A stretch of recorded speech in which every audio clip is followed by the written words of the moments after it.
baik, Bapa yang kami muliakan di dalam nama Tuhan Yesus Kristus, Allah Tritunggal yang Esa, yang kami agungkan dan muliakan. Kami siap untuk mendengarkan firman Tuhan.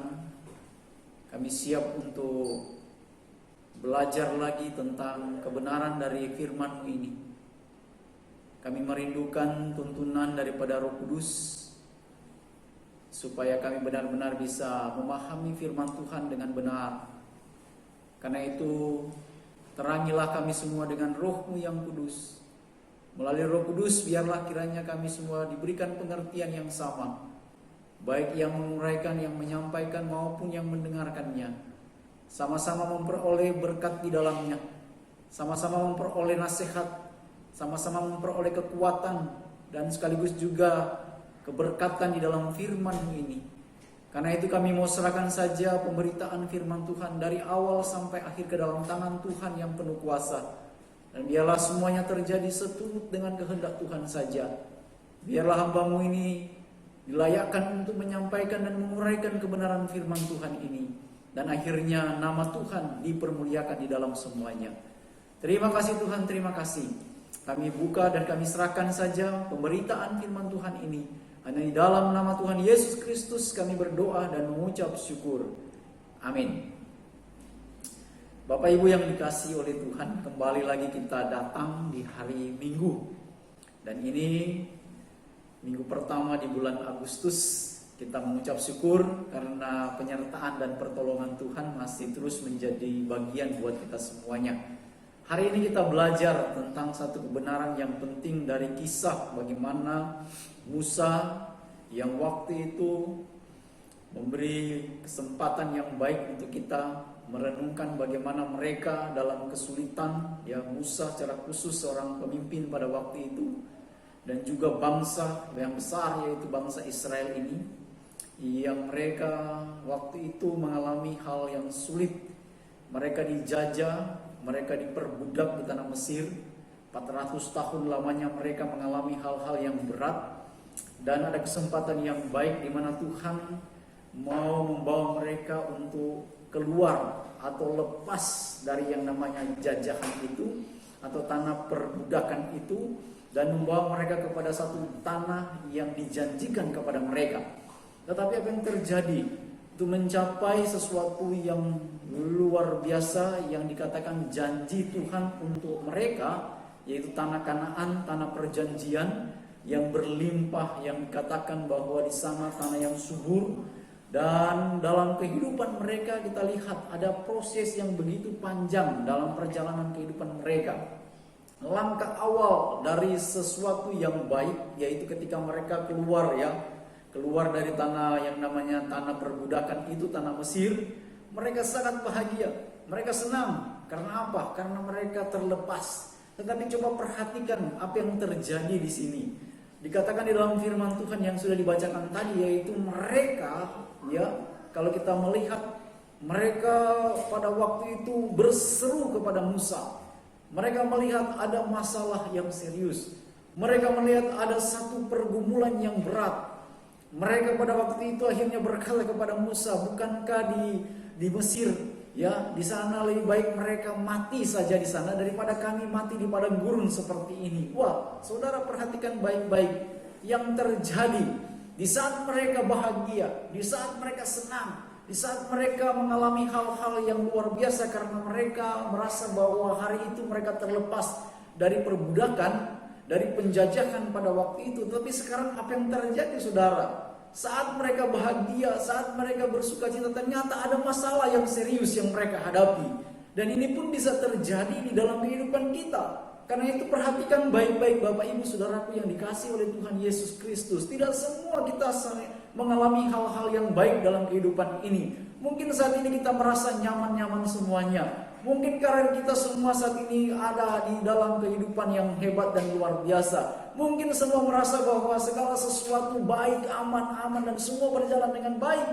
Atau semua, baik anak-anak yang masih sekolah, ya saat ini mungkin merasa semua merasa aman semuanya, yang bekerja juga masih merasa aman semuanya. Padahal kita dibayang-bayangi dengan yang namanya resesi, ya. Kita saat ini kan ada dalam bayang-bayang ekonomi yang saat ini melambat karena ada virus yang begitu besar ini yang mengganggu dan lain sebagainya, sehingga dunia sekarang goncang, saudara, menuju kepada yang namanya resesi, saudara. Dan kalaupun itu terjadi, ini masalah yang serius, masalah yang berat, saudara. Karena itu, saudaraku yang dikasih oleh Tuhan, mari kita perhatikan baik-baik agar supaya kita memiliki kekuatan di dalam kehidupan ini, dalam situasi yang aman, nyaman, tentram. Ingat baik-baik, umat Allah, mereka sangat bahagia, mereka sangat bersuka cita, mereka sangat gembira. Karena apa? Karena mereka terlepas dari yang namanya kesulitan, yang kengerian, ya, penderitaan dan lain sebagainya. Tetapi apa yang terjadi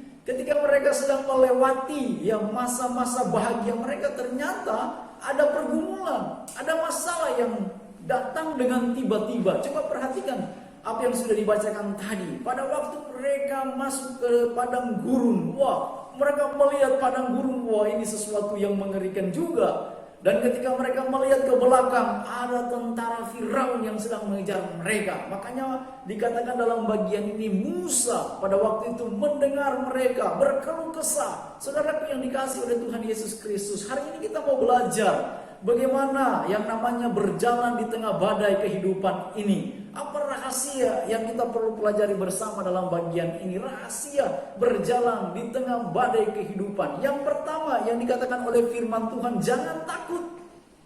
Firman Tuhan berkata dalam bagian ini, ya, jangan takut. Bangsa Israel dinasehati oleh Musa pada waktu itu, jangan takut. Karena apa? Karena mereka yang kamu lihat ini tidak akan kamu lihat lagi.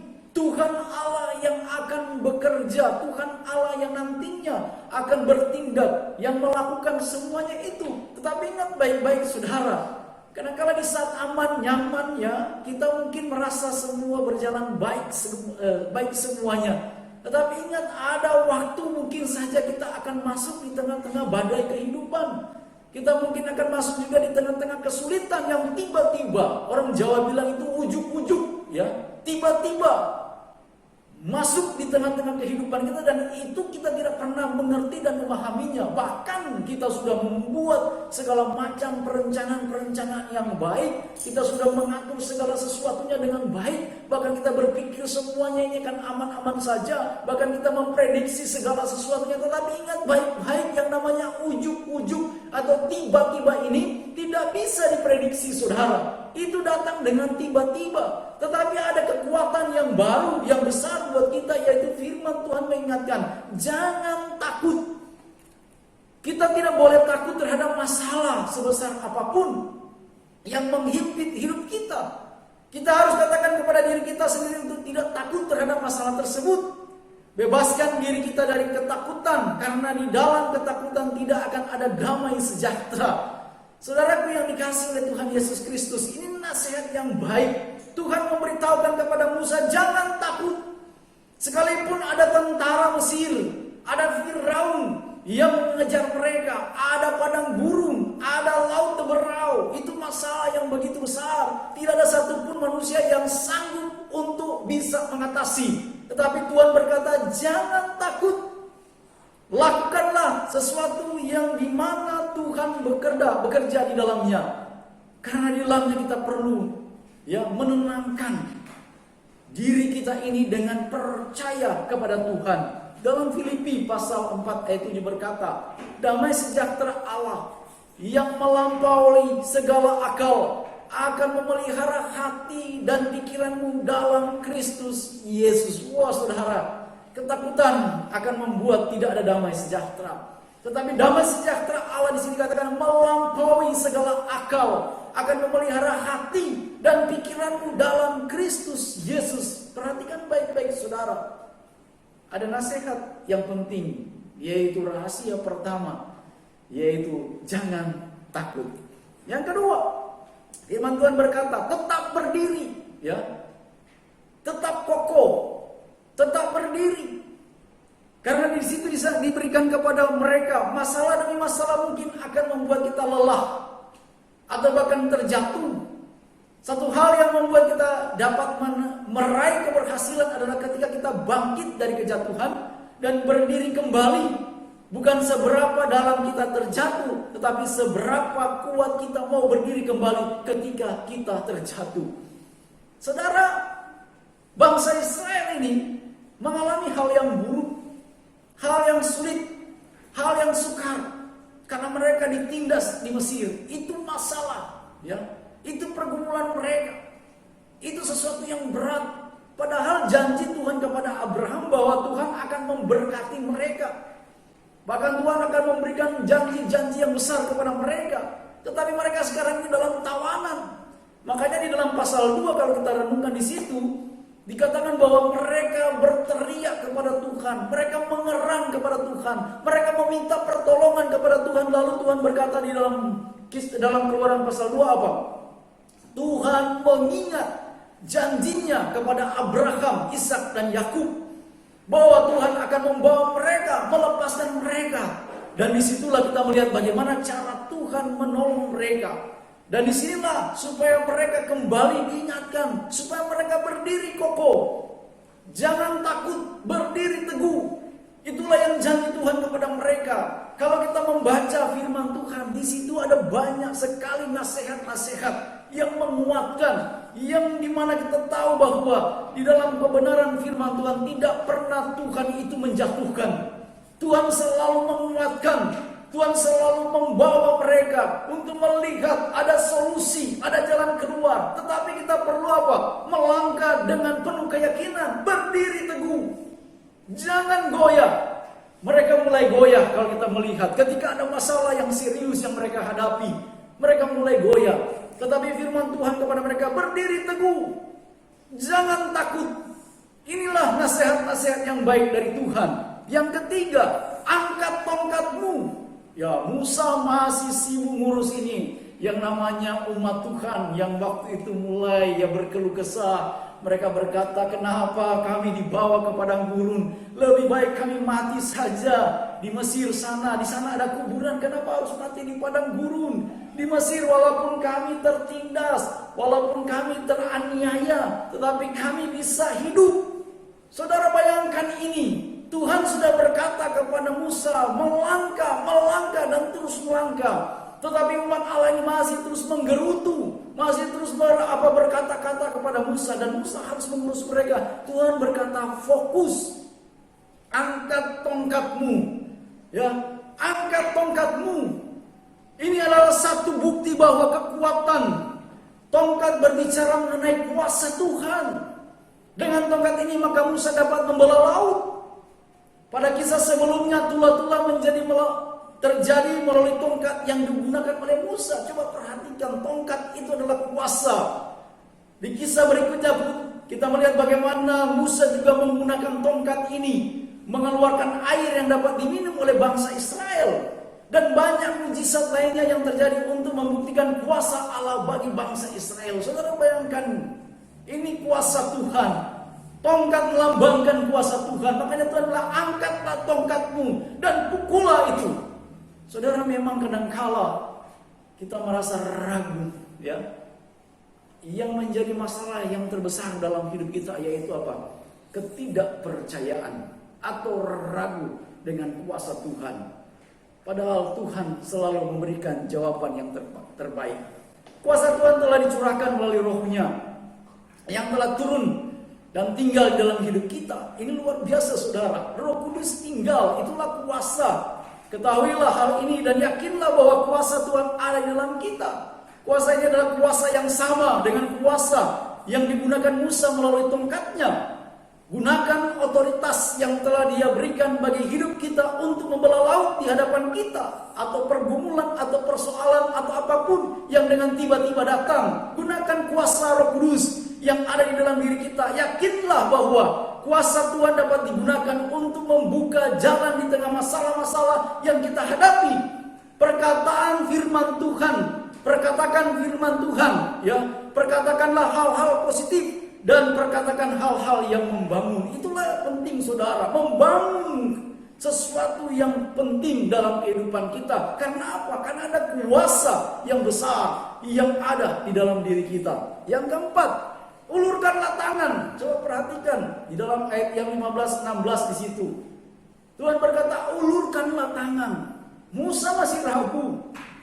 Musa melihat bagaimana umat Tuhan ini, sehingga muncul keraguan-raguan. Tetapi Tuhan terus memberikan semangat, memotivasi terus, dan terus mengingatkan bahwa Tuhanlah yang akan bertindak.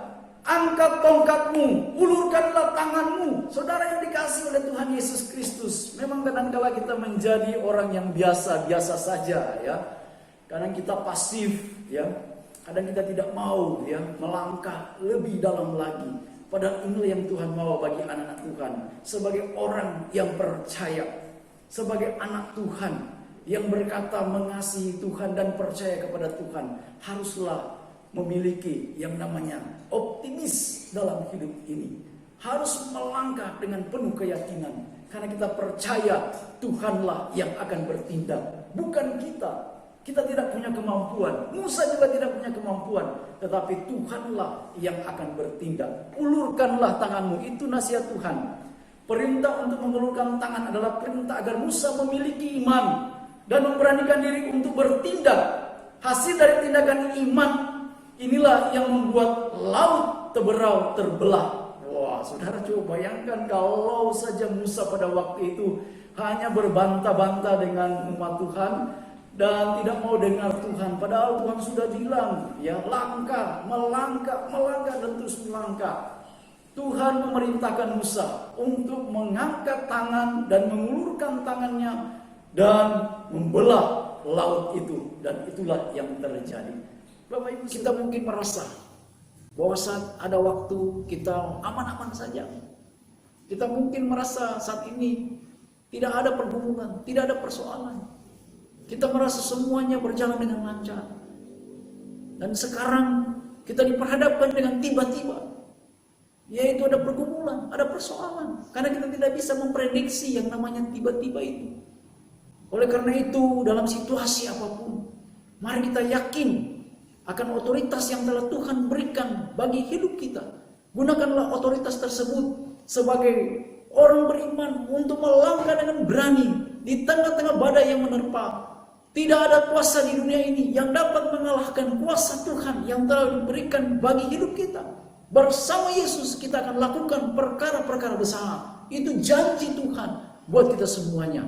Mari kita berdoa. Terima kasih Tuhan, Kau baik buat kami semua. Dan masih diberi kesempatan lagi untuk mendengar nasihat Tuhan akan janji Tuhan kepada kami di tengah-tengah dunia yang ada sekarang ini, yang kadang tidak kami memahaminya, tidak tahu. Tetapi kami percaya bahwa Tuhanlah Allah yang besar, Tuhanlah yang berkuasa di atas alam semesta ini. Pimpin kami semua dan berkati kami semua yang sudah mendengarkan firman-Mu dimanapun keberadaan kami. Kiranya berkat Tuhan tercurah untuk kami semuanya. Di dalam nama Tuhan Yesus Kristus kami berdoa dan mengucap syukur. Haleluya, haleluya. Amin.